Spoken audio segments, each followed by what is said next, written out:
Sansa. Sansa rode to the hands tourney with Septa Mordane and Jane Poole in a litter with curtains of yellow silk, so fine she could see right through them. They turned the whole world gold. Beyond the city walls, 100 pavilions had been raised beside the river, and the common folk came out in the thousands to watch the games. The splendour of it all took Sansa's breath away. The shining armour, the great chargers, caparisoned in silver and gold, the shouts of the crowd, the banners snapping in the wind, and the knights themselves, the knights most of all. "It is better than the songs," she whispered when they found the places that her father had promised her, among the high lords and ladies.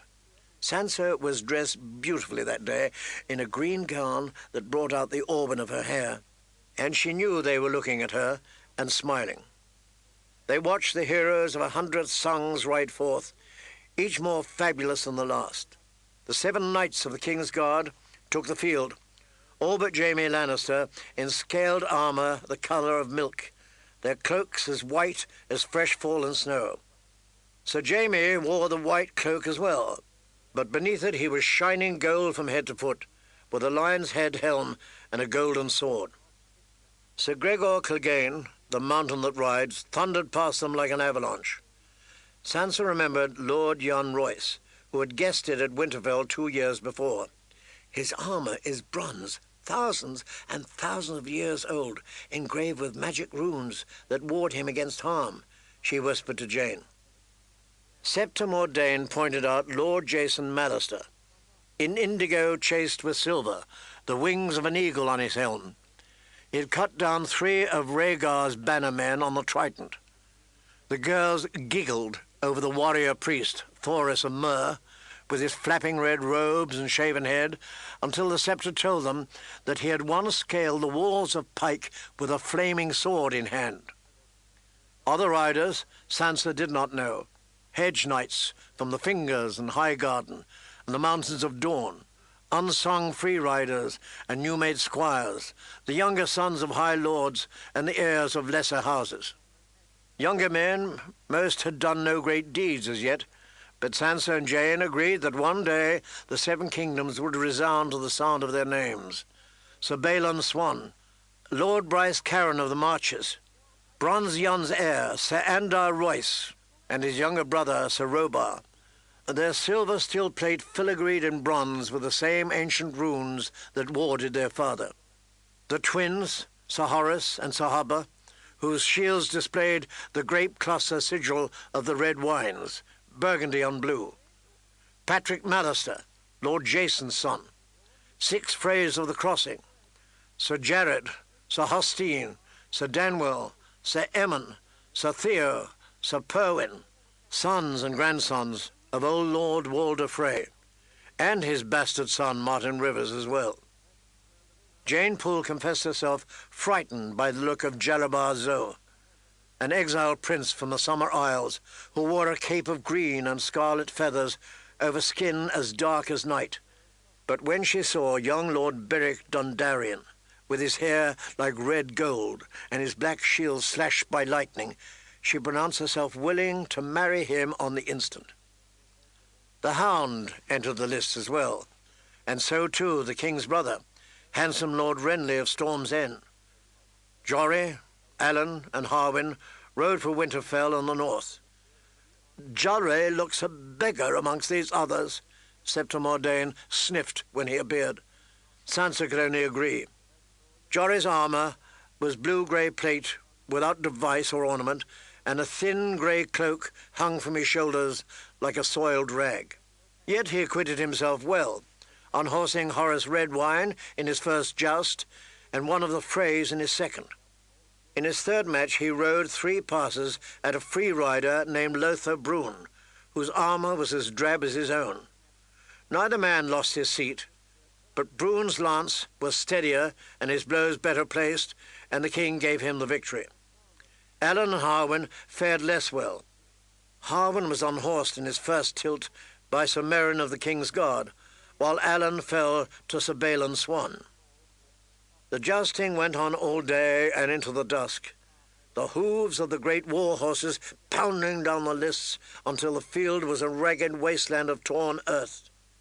A dozen times Jane and Sansa cried out in unison as riders crashed together, lances exploding into splinters, while the commons screamed for their favourites. Jane covered her eyes whenever a man fell, like a frightened little girl, but Sansa was made of sterner stuff. A great lady knew how to behave at tournaments.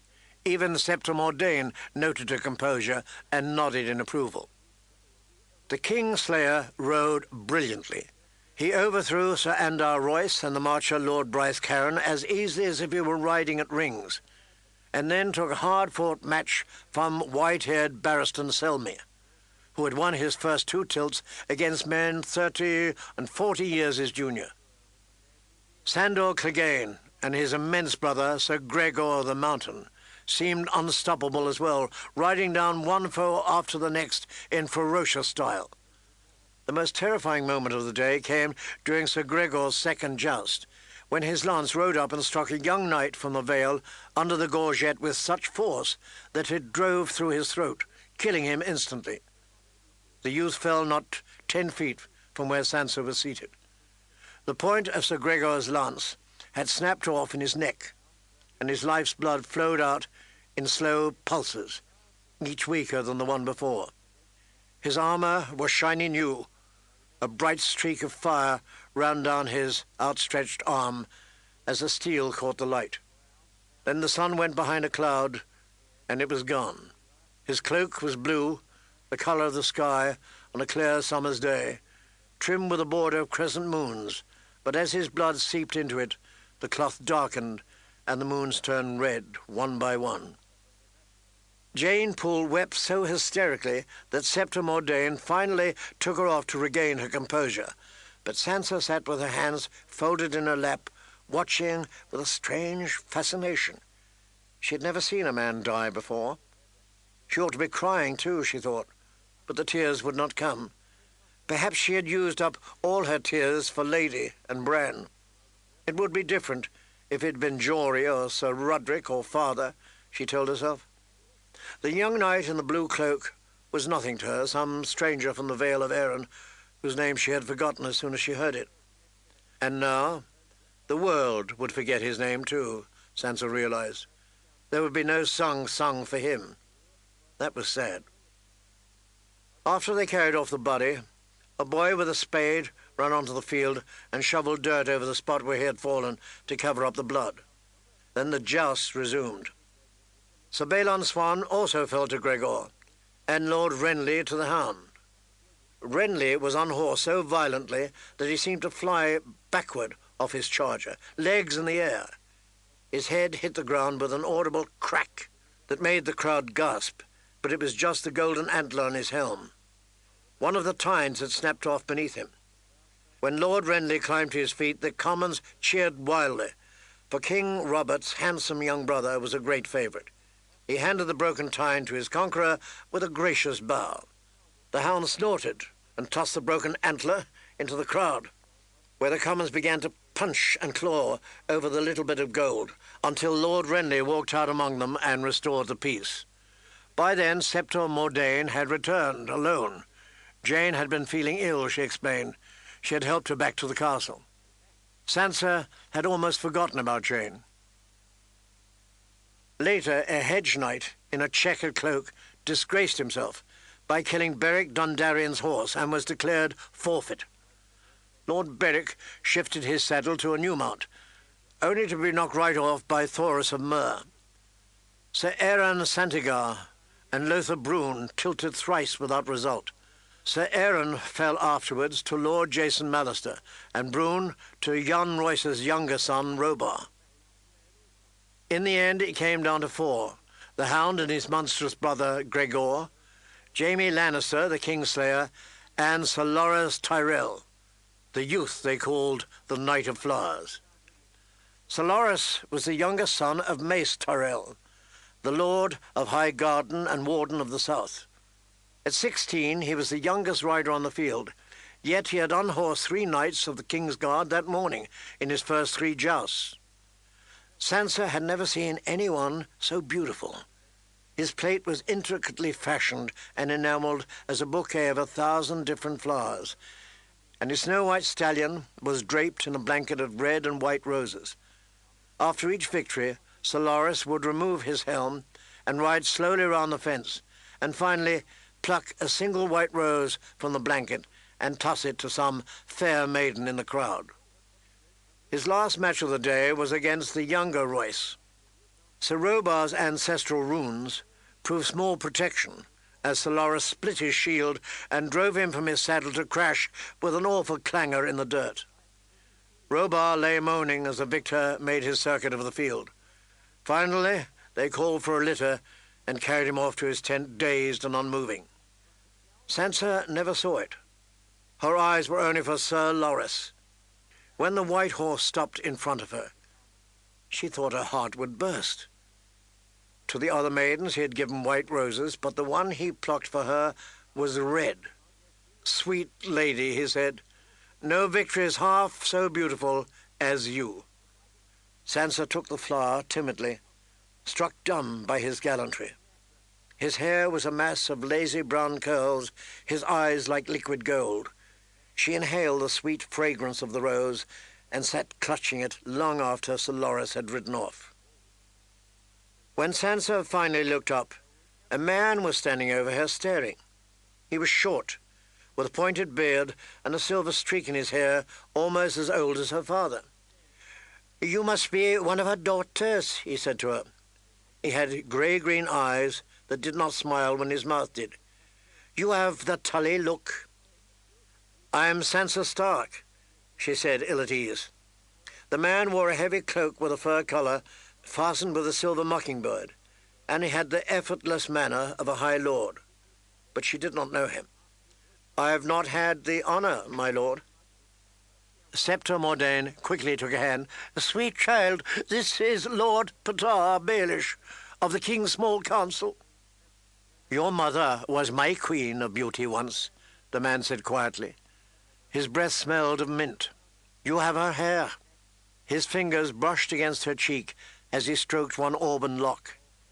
Quite abruptly he turned and walked away.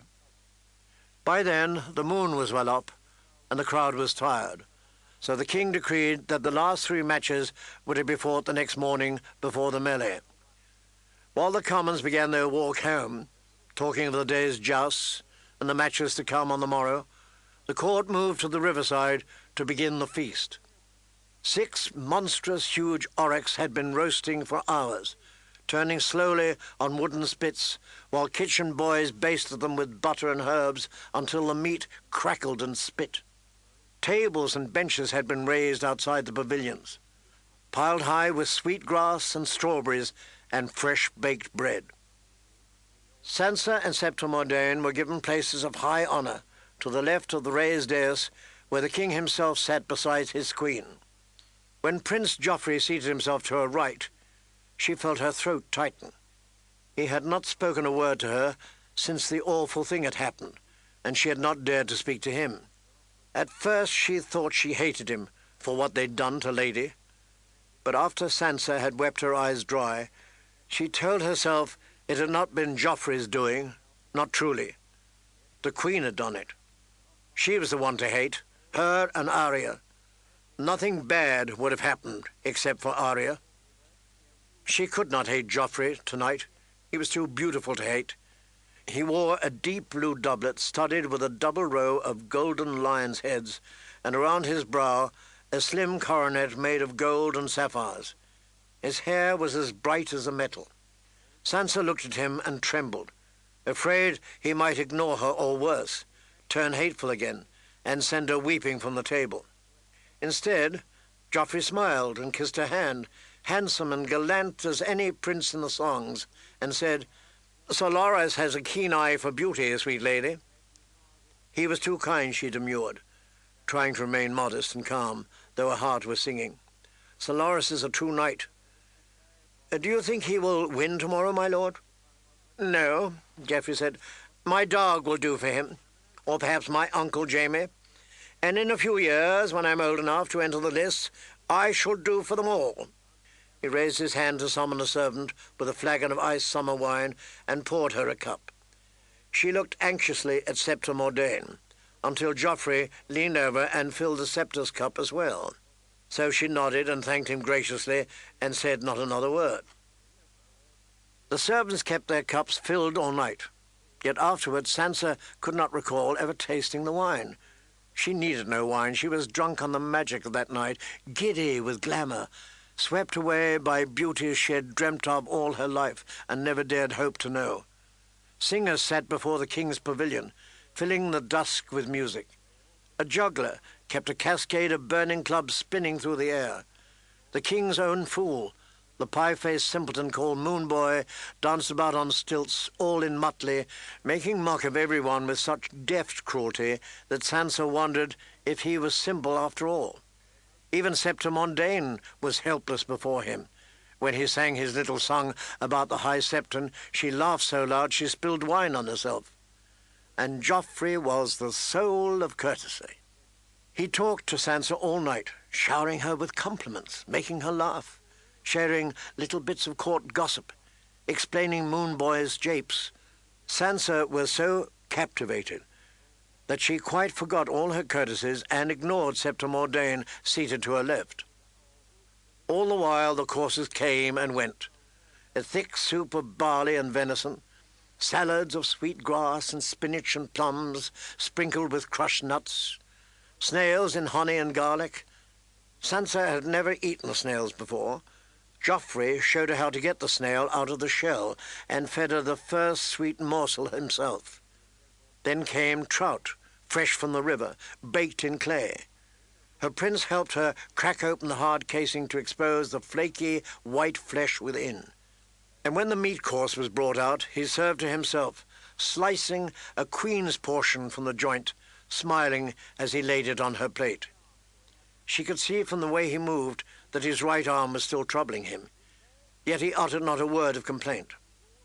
Later came sweetbreads and pigeon pie and baked apples fragrant with cinnamon and lemon cakes frosted in sugar. But by then Sansa was so stuffed that she could not manage more than 2 little lemon cakes, as much as she loved them. She was wondering whether she might attempt a third when the king began to shout. King Robert had grown louder with each course. From time to time, Sansa could hear him laughing or roaring a command over the music and the clangor of plates and cutlery, but they were too far away for her to make out his words. Now everyone heard him. "No!"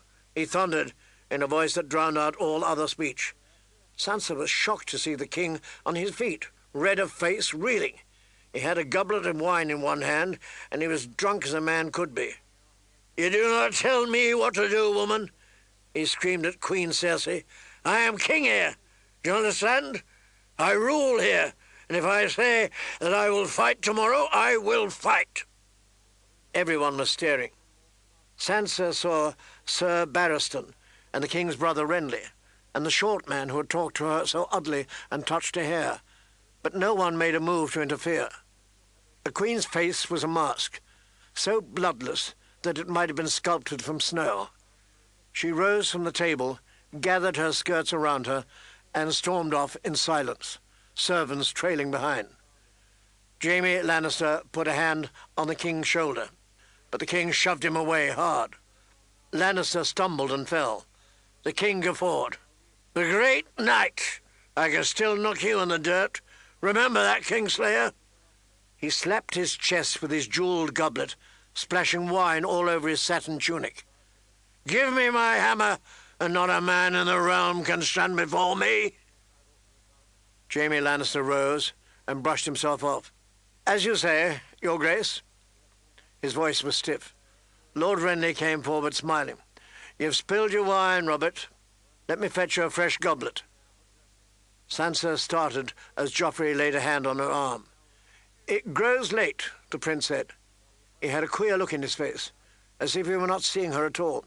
"Do you need an escort back to the castle?" "No," Sansa began. She looked for Septa Mordane and was startled to find her with her head on the table, snoring soft and ladylike snores. "I mean to say, yes, thank you, that would be most kind. I am tired. and the way is so dark, I should be glad for some protection." Joffrey called out, "Dog!" Sandor Clegane seemed to take form out of the night, so quickly did he appear. He had exchanged his armour for a red woolen tunic with a leather dog's head sewn on the front. The light of the torches made his burned face shine a dull red. "Yes, your grace," he said. "Take my betrothed back to the castle, and see that no harm befalls her," the prince told him brusquely, and without even a word of farewell, Joffrey strode off, leaving her there. Sansa could feel the hound watching her. "Did you think Joff was going to take you himself?" He laughed. He had a laugh like the snarling of dogs in a pit. "Small chance of that." He pulled her unresisting to her feet. "Come, you're not the only one who needs sleep. I've drunk too much, and I may need to kill my brother tomorrow." He laughed again. Suddenly terrified, Sansa pushed at Septon Mordain's shoulder, hoping to wake her, but she only snored the louder. King Robert had stumbled off, and half the benches were suddenly empty. The feast was over, and the beautiful dream had ended with it. The hound snatched up a torch to light their way. Sansa followed close beside him. The ground was rocky and uneven. The flickering light made it seem to shift and move beneath her. She kept her eyes lowered, watching where she placed her feet. They walked among the pavilions, each with its banner and its armour hung outside, the silence weighing heavier with every step. Sansa could not bear the sight of him. He frightened her so. Yet she had been raised in all the ways of courtesy. A true lady would not notice his face, she told herself. "You rode gallantly today, Sir Sandor," she made herself say. Sandor Clegane snarled at her. "Spare me your empty little compliments, girl. And your sirs. I'm no knight. I spit on them, and their vows. My brother is a knight. Did you see him ride today?" "Yes," Sansa whispered, trembling. "He was—" "Gallant," the hound finished. He was mocking her, she realized. No one could withstand him, she managed at last, proud of herself. It was no lie. Sandor Clegane stopped suddenly in the middle of a dark and empty field. She had no choice but to stop beside him. "Some sceptre trained you well. You're like one of those birds from the Summer Isles, aren't you? Pretty little talking bird, repeating all the pretty little words they taught you to recite." "That's unkind." Sansa could feel her heart fluttering in her chest. "You're frightening me. I want to go now." "No one could withstand him," the hound rasped. "That's truth enough. No one could ever withstand Gregor. That boy today, his second joust, oh, that was a pretty bit of business. You saw that, did you? Fool boy. He had no business riding in this company. No money, no squire, no one to help him with his armour. That gorget wasn't fastened proper. You think Gregor didn't notice that? You think Sir Gregor's lance rode up by chance, do you? Pretty little talking girl, you believe that. You're empty-headed as a bird for true. Gregor's lance goes where Gregor wants it to go. Look at me, look at me!" Sandor Clegane put a huge hand under her chin and forced her face up. He squatted in front of her and moved the torch close. "There's pretty for you. Take a good long stare. You know you want to. I've watched you turning away all the way down the King's Road. Piss on that. Take your look." His fingers held her jaw as hard as an iron trap. His eyes watched hers, drunken eyes, sullen with anger. She had to look. The right side of his face was gaunt, with sharp cheekbones and a grey eye beneath a heavy brow. His nose was large and hooked, his hair thin, dark. He wore it long and brushed it sideways because no hair grew on the other side of that face. The left side of his face was a ruin. His ear had been burned away. There was nothing left but a hole. His eye was still good, but all around it was a twisted mass of scar, slick black flesh, hard as leather, pocked with craters and fissured by deep cracks that gleamed red and wet when he moved. Down by his jaw, you could see the hint of bone where the flesh had been seared away. Sansa began to cry. He let go of her then and snuffed out the torch in the dirt. "No pretty words for that, girl? No little compliment the sceptre taught you?" When there was no answer, he continued, "Most of them. They think it was some battle, a siege, a burning tower, an enemy with a torch.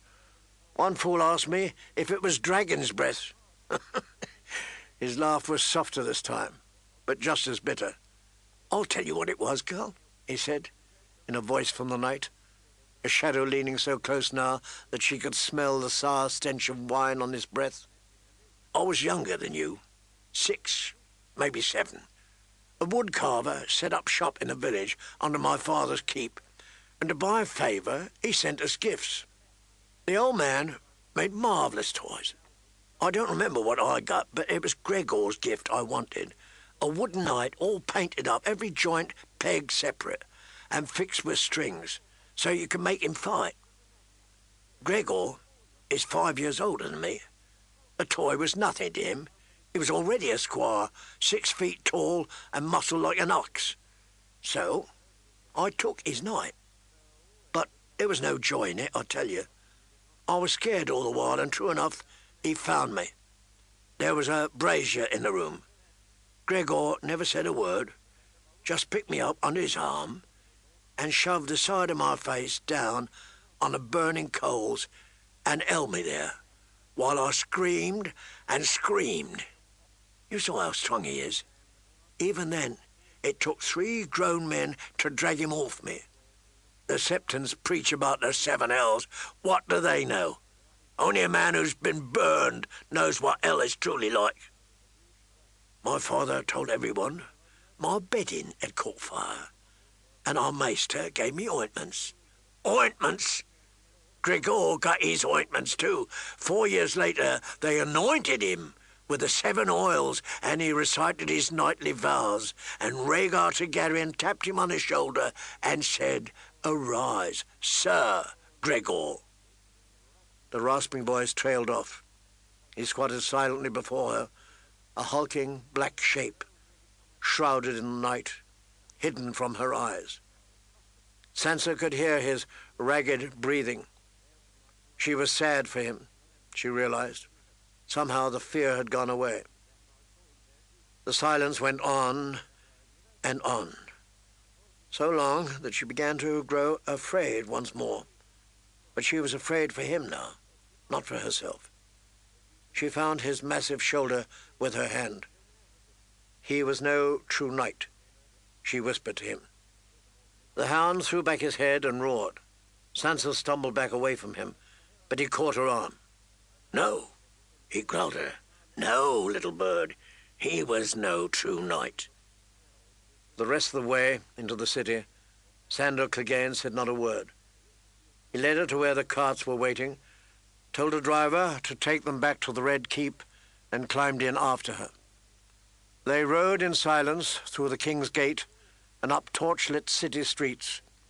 He opened the postern door and led her into the castle, his burned face twitching and his eyes brooding, and he was one step behind her as they climbed the tower stairs.